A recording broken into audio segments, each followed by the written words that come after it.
channel. I'm Grace Ogwede. On this YouTube channel, we talk about everything marriage, happy marriage, and how you can have a lasting and happy marriage. There's a difference between being married and being happily married. As we know, the year 2025 is here, and 2024 was really amazing for some, while some are still looking up to get better in 2025 in terms of marriage.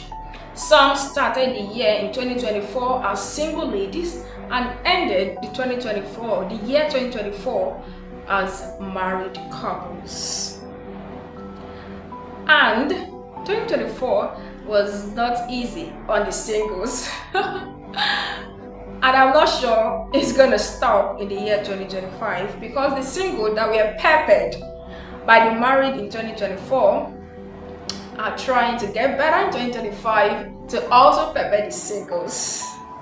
But before you embark on that beautiful journey of marriage, here are some questions you can consider with your mate before finally saying, I do.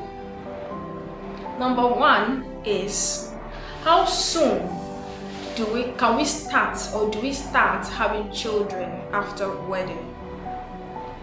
How soon? Is it a year? Are we going to wait for 1 year? Are we going to wait for 2 years? Or we are starting a family immediately after the wedding? Number two is, how many children are we looking at having? Is it 1? Is it 2? Is it 3? Number one question is important. The question number one that I asked, how soon can we start having children?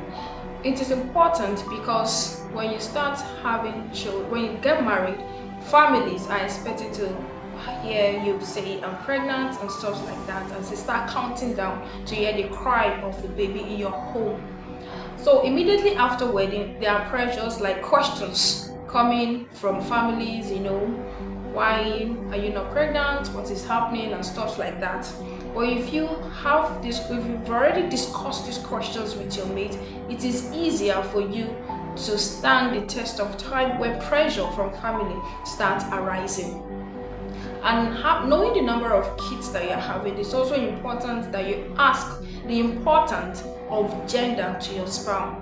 Is it a must we have a baby girl? Is it a must we have a baby boy? Or if we have 2 boys, can we just move on with our life with just 2 boys? Can we move on with our life if we just have only 2 girls?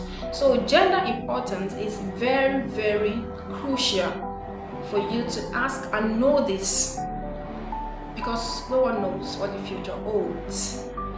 Another thing that you can ask your mate is, how big is the apartment you want to be staying, or how big is the house you will be staying after your wedding? Oh, I want a big apartment. Oh yeah, I love my space and all. Then what about the cleaning of the house, the maintenance and every other thing? Which means there's going to be a need to get a maid for you to get all of this done.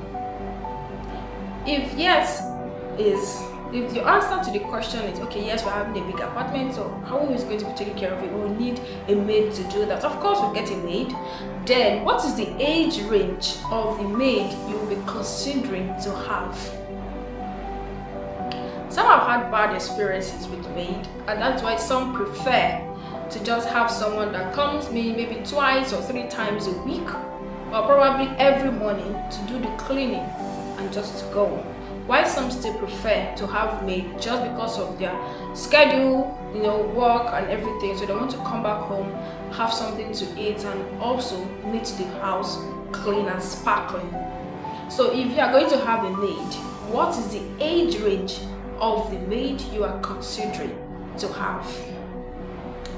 Number 3 is, will I be it, or you still want me to continue working?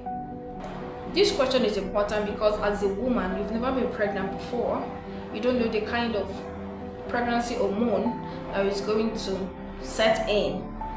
Sometimes when women are pregnant, they are weak or even tired to do things that they would usually do before the pregnancy. So will you be a stay-at-home mom, or are you going to be a working class mom? Even though you want to still work while pregnant, your body might not allow you to do this. And if this happened in your own case, how do you deal with it? Like I said earlier, marriage is a beautiful thing, but it is necessary to plan for the ups and downs that comes in marriage. So if you are going to be a stay-at-home mom, how does it intend to take care of your financial needs? So all of this is questions that you need to consider. Maybe you want monthly, weekly allowance from him, and how much is going to be. And please, when you're doing this, you have to be considerate.